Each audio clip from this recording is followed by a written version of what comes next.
Hello, નમસ્કાર વિદ્યાર્થી મિત્રો. Good morning. વિષય છે અર્થશાસ્ત્ર, ઇકોનોમિક્સ, જેની અંદર આપણે ચેપ્ટર નંબર 6 બજાર જે છે તે પૂર્ણ કર્યું હતું.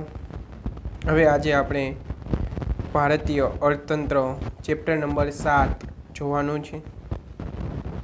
તો ચેપ્ટર નંબર 7ની અંદર આપણે એ જોવાનું છે કે ભારત આઝાદી પહેલાં અને ભારતમાં રાજાશાહી સમય અને ભારતમાં અંગ્રેજોનું શાસન, આ ત્રણ કાળ જે છે એ આપણે જોવાના છે.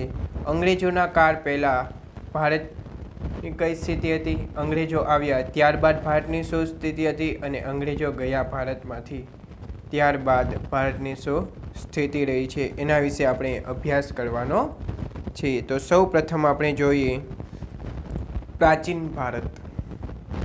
પહેલો ટોપિક છે પ્રાચીન ભારત. તો પ્રાચીન ભારત હિન્દુસ્તાન કહેવાતું. શું કીધું છે? પ્રાચીન ભારતનું નામ શું હતું? તો કીધું છે હિન્દુસ્તાન હતું, જેમાં વિશ્વની બે મહાન સંસ્કૃતિઓ, એટલે એમાં કીધું છે વિશ્વની, ભારતની નથી વાત કરી, વિશ્વની કીધું છે. વિશ્વની બે મહાન સંસ્કૃતિ. પહેલી સંસ્કૃતિ કઈ છે? સિંધુ ખીણની સંસ્કૃતિ અને આર્ય સંસ્કૃતિનો સમન્વય જોવા મળે છે. તો બે સંસ્કૃતિ છે, સિંધુ ખીણની અને આર્ય સંસ્કૃતિનો સમન્વય. આમ પ્રાચીન ભારત બે પ્રાચીન સંસ્કૃતિઓ ધરાવતો દેશ છે. પ્રાચીન એટલે બહુ જૂની સંસ્કૃતિ, વર્ષો જૂની સંસ્કૃતિ ધરાવતો ભારત દેશ છે. પહેલી સંસ્કૃતિ કઈ છે? સિંધુ ખીણની સંસ્કૃતિ, અને બીજું છે આર્ય સંસ્કૃતિ. આમ પ્રાચીન ભારત આર્થિક રીતે સુસજ્જ હતું. એટલે પ્રાચીન ભારત છે એ કેવું હતું? તો આર્થિક રીતે સુસજ્જ હતું, એટલે કે પોતે જ પોતાની રીતે સુસજ્જ હતું, કોઈ ઉપર આધારિત હતું નહીં. વિશ્વમાં ભારત ખેતીની વૈવિધ્યતા અને આધુનિકતા ધરાવતો દેશ હતો. વિશ્વમાં ભારત કેવો હતો? ખેતીની વૈવિધ્યતા, એટલે ખેતી ઉપર આત્મનિર્ભર હતો અને આધુનિકતા ધરાવતો દેશ હતો. ખેતી ઉપર આત્મનિર્ભર અને આધુનિકતા ધરાવતો એક દેશ હતો. ભારતનો ઉદ્યોગોનો વિશ્વમાં ડંકો વાગતો હતો. એટલે ભારતના જે ઉદ્યોગો છે એનો વિશ્વમાં ડંકો વાગતો હતો. માત્ર ભારત પૂરતો જ નહીં. આ બધું ક્યારે? તો કે પ્રાચીન ભારત સમય વખતે. ક્યારે? પ્રાચીન ભારત સમય વખતે, જ્યારે ભારત હિન્દુસ્તાન કહેવાતું ત્યારની આ વાત છે. ભારત કાપડ ઉદ્યોગ, શણ ઉદ્યોગ, કોલસા ઉદ્યોગ, ગરી ઉદ્યોગ, રબર ઉદ્યોગ, ચા કોફી ઉદ્યોગ એમ વિવિધ ઔદ્યોગિક ક્ષેત્રે વિકસિત હતું. તો ભારત જુઓ કેવા ક્ષેત્રોમાં વિકસિત હતું? તો કે કાપડ ઉદ્યોગ, જે આપણે કાપડ પહેરીએ છીએ, આપણે જેનો ઉપયોગ કરીએ છીએ. પછી શણ ઉદ્યોગ, કોલસા જે ટ્રેનમાં ને એમાં આપણે ઉપયોગ કરીએ છીએ, પાવર હાઉસમાં, અને ગળી ઉદ્યોગ, રબર ઉદ્યોગ, ચા કોફી, એમ ભારત ઔદ્યોગિક ક્ષેત્રે વિકસિત હતું. ભારત સુતરાઉ કાપડના ઉત્પાદન અને નિકાસ ક્ષેત્રે અગ્રેસર હતું. એટલે શું કીધું છે? ભારત સુતરાઉ કાપડ, જે આપણે સુતરાઉ કાપડ આવે છે એમાં કેવું હતું? તો કે એનું ઉત્પાદન પણ વધુ હતું, અને નિકાસ એટલે એક દેશમાંથી બીજા દેશમાં માલ મોકલવો, જેને આપણે એક્સપોર્ટ કહીએ છીએ. તો એમાં પણ ભારત કેવું હતું? તો કે અગ્રેસર હતું. હવે આપણે ત્યારબાદ આગળ જોઈએ તો કે વિદેશ જવાની અગવડો હોવા છતાં ભારતીય વેપારીઓ, અગવડ એટલે સગવડ નહોતી. આજે કેમ આપણે વિદેશ જવું હોય તો પ્લેનની સુવિધા થઈ ગઈ છે, તો ત્યારે અગવડ હતી. એટલે કે ત્યારે વેપારીઓ શું કરતા? જળ માર્ગે વિશ્વના દેશોમાં ભારતના મરી મસાલા, તેજાના, સુતરાઉ કાપડ, મલમલ, ગરમ કાપડનો વેપાર કરી અઢળક નાણાં મેળવતા હતા. તો કે આવા સમયે શું કરતા હતા? તો કે નાણાં મેળવવા માટે જળ માર્ગે જતા. આપણે જે કહીએ જહાજ, બરાબર, સ્ટીમર, એમાં જતા, જળ માર્ગે જતા હતા. અને શું કે છે? અઢળક નાણાં મેળવતા હતા. કેમાંથી?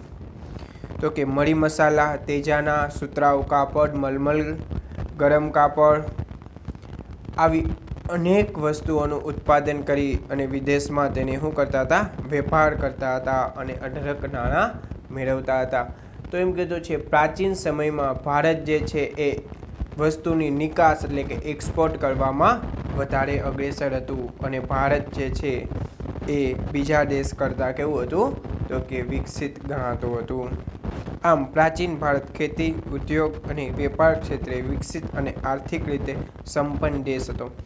એટલે શું કીધું છે? પ્રાચીન ભારત છે એ કેવું હતું? તો કે ઉદ્યોગ, ખેતી, વેપાર આ બધે ક્ષેત્રે વિકસિત દેશ હતો અને આર્થિક રીતે સંપન્ન એટલે કે જરૂરિયાત સંતોષાઈ જતી, સંપન્ન હતો, સંતોષ લોકોને થઈ જતો એવો એક દેશ હતો.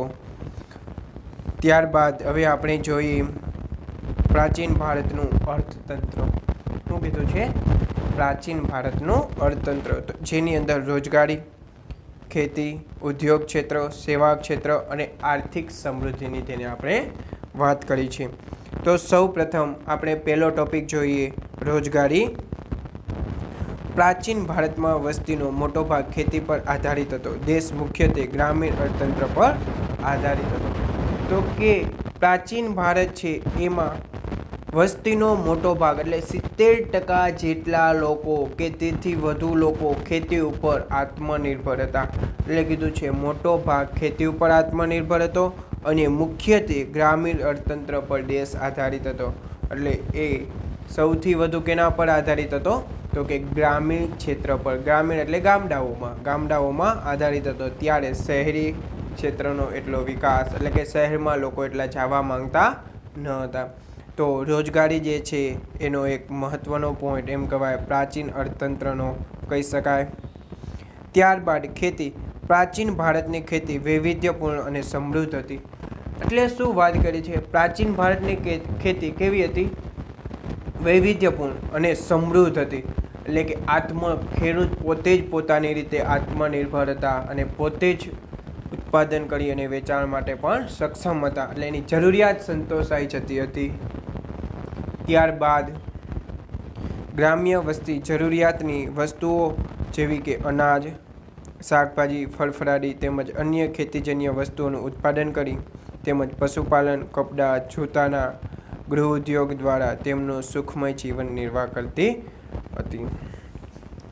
તો કે છે ગ્રામ્ય વસ્તી શું કરે? તો કે પોતાને જે વસ્તુની જરૂર હોય અનાજ, શાકભાજી, ફળફળાદી તેમજ એ તો પોતે ઉત્પન્ન કરતા જ પણ તેની સાથે સાથે પશુપાલન પાળતા હતા. બરોબર છે. પછી કપડાં, ત્યારબાદ જૂતાના ગૃહ ઉદ્યોગો એટલે કે આવા નાના ગૃહ ઉદ્યોગો, કપડાના ગૃહ ઉદ્યોગો એની સાથે પણ સંકળાયેલા હતા અને પોતાનું જે જીવન નિર્વાહ એ સુખમય રીતે પસાર કરતા હતા. કેવું? સુખી શાંતિથી ગામડામાં રહી અને પોતાનું જીવન પસાર કરતા હતા. તેની સાથે સાથે એની જરૂરિયાતો જે હતી એ પણ શું કરતા જતા હતા? તો કે પૂર્ણ કરતા જતા હતા. ત્યારબાદ જોઈએ તો કીધું છે ઉદ્યોગો. તો હવે આપણે ઉદ્યોગની વાત કરીએ તો 19મી સદી પહેલાં ભારત ઔદ્યોગિક પેદાશોનું ઉત્પાદન કરનાર મુખ્ય દેશ હતો. 19મી સદી પહેલાં, અત્યારે તો 21મી હાલે છે, એને કીધું ઔદ્યોગિક પેદાશોનું ઉત્પાદન કરનાર મુખ્ય દેશ હતો. એટલે કે ભારતમાં સૌથી વધુ ઔદ્યોગિક ઉત્પાદન હતું. ભારત મુખ્યત્વે સુતરાઉ અને મલમલ કાપડની નિકાસ કરતો દેશ હતો. મુખ્યત્વે કઈ બે વસ્તુની વાત કરી છે? તો કે સુતરાઉ અને મલમલ કાપડની નિકાસ કરતો દેશ હતો. આ ઉપરાંત કાચું રેશમ, ગરમ કાપડ, ગળી, તાડપત્રી, મૂર્તિઓ વગેરેનું ઉત્પાદન અને નિકાસ ભારત દેશ કરતો હતો. એમ કીધું છે આ બેનું ઉત્પાદન તો હતું જ, તે સિવાય શેનું ઉત્પાદન થતું હતું? તો કીધું છે કાચું રેશમ, ગરમ કાપડ, ઘડી, તાડપત્રી, મૂર્તિઓ વગેરેનું ઉત્પાદન કરી અને નિકાસ કરતો દેશ હતો. એટલે કે ભારતની અંદરથી આપણે એમ કંઈ નિકાસ કરવામાં ભારત કેવું હતું? અગ્રેસર હતું. એટલે ઉદ્યોગનો એ પણ એક આપણે પ્રાચીન ભારતમાં મહત્ત્વનો પોઈન્ટ હતો. ત્યારબાદ વાત કરી છે સેવાઓની. પ્રાચીન ભારત વિવિધ ચિહ્નોવાળા સિક્કાઓ બનાવી તે સમયની વિવિધ વેપારી ગતિઓની વિધિઓ તેમજ શહેરી વિકાસના કામ કરવામાં આવ્યા હતા. એટલે એમ કે છે વિવિધ સિક્કાઓ બનાવી અને વેપારીઓને વેચી અને નવી નવી ગતિવિધિઓ તેમજ શહેરી વિકાસના એટલે કે તેમજ શહેરી વિકાસ કરવો હોય તો એના પણ કામ કરવામાં સેવાકીય ક્ષેત્રે ભારત જે છે એ અગ્રેસર રહ્યું હતું. એટલે કે વિવિધ ચિહ્નોવાળા સિક્કા બનાવી અને ભારતે એમાંથી પણ શું કર્યું છે, અઢળક નાણું મેળવ્યું છે. તેથી ભારત શું કહેવાય છે, પ્રાચીન ભારતમાં ભારત જે છે એ અગ્રેસરનો દેશ હતો. ત્યારબાદ છેલ્લો ટોપિક છે આર્થિક સમૃદ્ધિ. તો આર્થિક સમૃદ્ધિમાં જોઈએ તો પ્રાચીન ભારત વિશ્વનું સૌથી મોટું અર્થતંત્ર ધરાવતો દેશ હતો. જો એની અંદર આપણે અંડરલાઈન કરી છે, પ્રાચીન ભારત જે છે એ કેવો દેશ હતો, તો કે વિશ્વનું, જુઓ ખાસ શબ્દ વાંચજો, વિશ્વનું કીધું, માત્ર ભારતનું જ નહીં, જુઓ વિશ્વનું સૌથી મોટું અર્થતંત્ર ધરાવતો દેશ હતો. વિશ્વનું કેવું કીધું છે, સૌથી મોટું અર્થતંત્ર હતું. મૌર્યના સમયગાળામાં ભારતીય અર્થતંત્રમાં ઘણા મહત્વના અને વિકાસલક્ષી નિર્ણયો લેવામાં આવ્યા હતા. તો કે કયા રાજા દરમિયાન સૌથી મહત્વના અને વિકાસ ક્ષેત્રના નિર્ણય લેવામાં આવ્યા હતા, તો કે મૌર્ય સામ્રાજ્ય હતું ત્યારે અર્થતંત્રમાં ઘણા મહત્વના અને વિકાસલક્ષી નિર્ણયો લેવામાં આવ્યા હતા.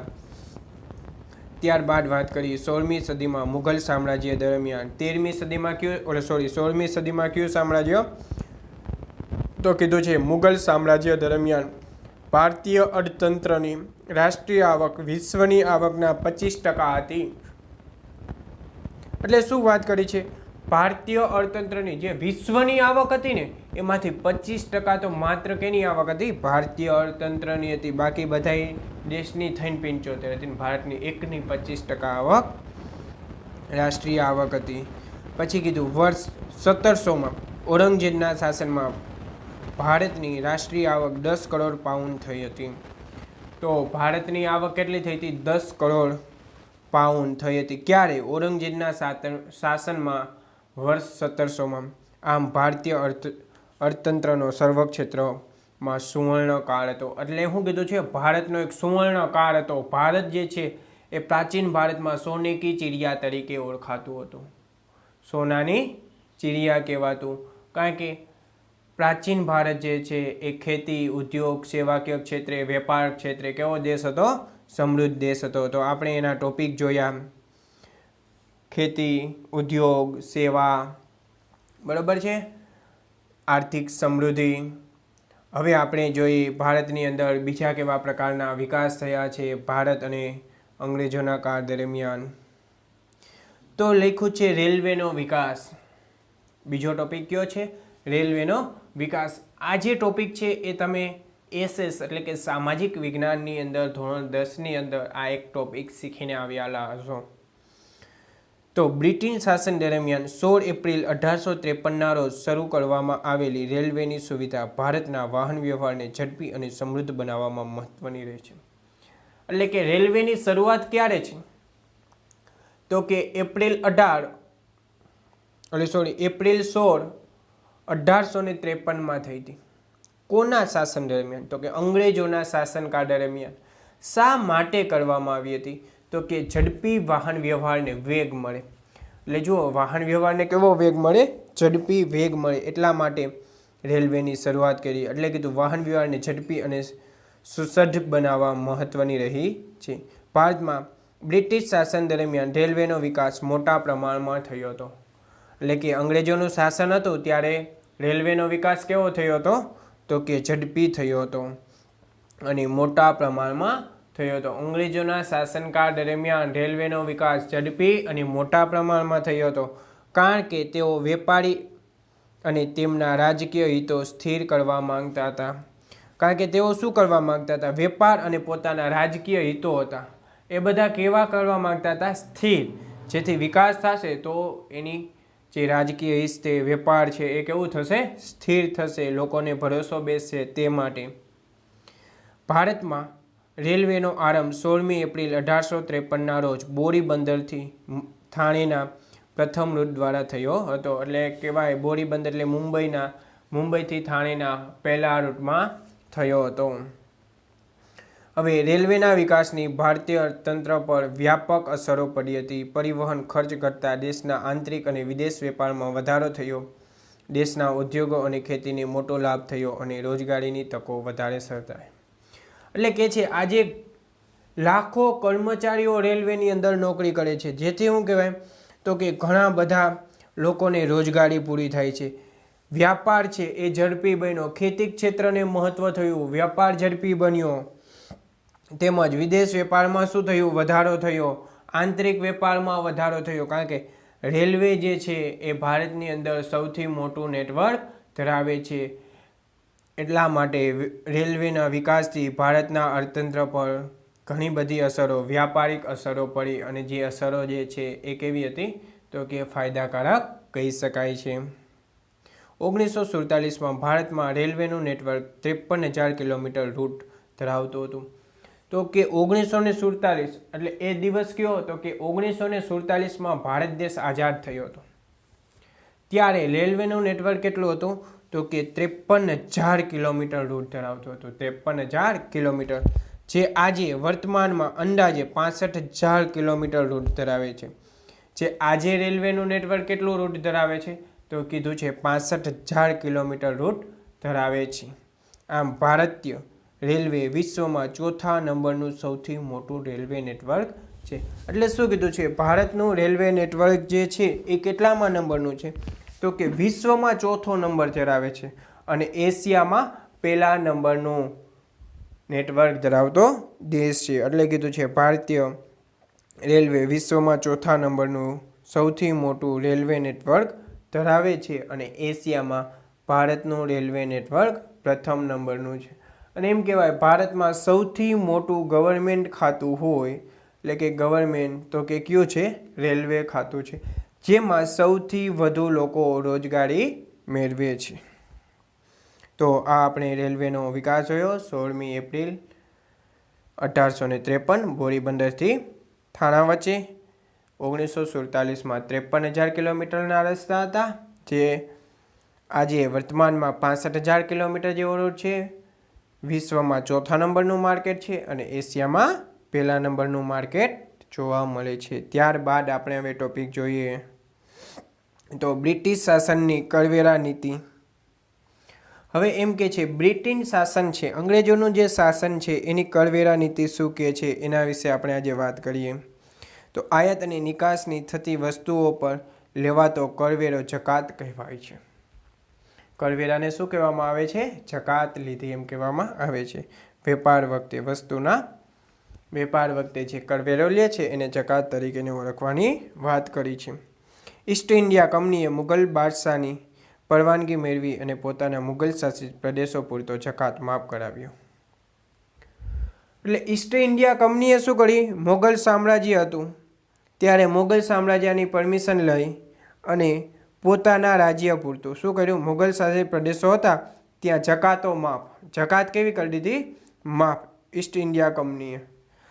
અને જ્યારે અન્ય પ્રદેશના ભારતીય વેપારીઓને વિવિધ પ્રદેશ માટે જકાત ભરવી પડતી હતી અને બીજા રાજ્યને શું કરવું હતું, પ્રદેશને એટલે કે રાજ્યને જકાત ભરવી પડતી હતી.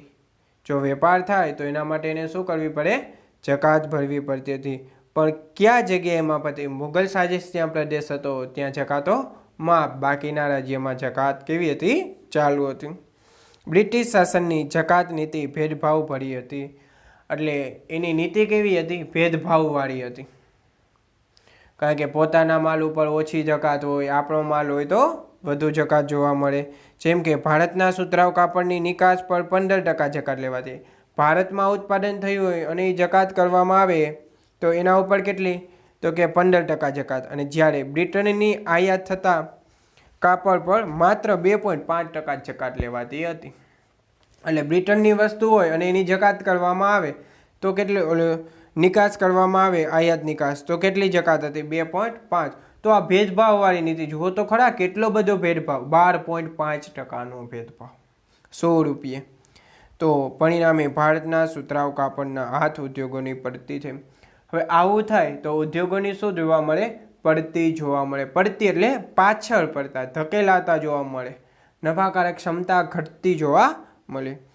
ભારતની પેદાશો પર ઊંચો કરવેરો લેવાતો, જેથી બ્રિટન શાસનને કરવેરાની આવક થાય અને ભારતીય પેદાશો ઓછી વેચાય.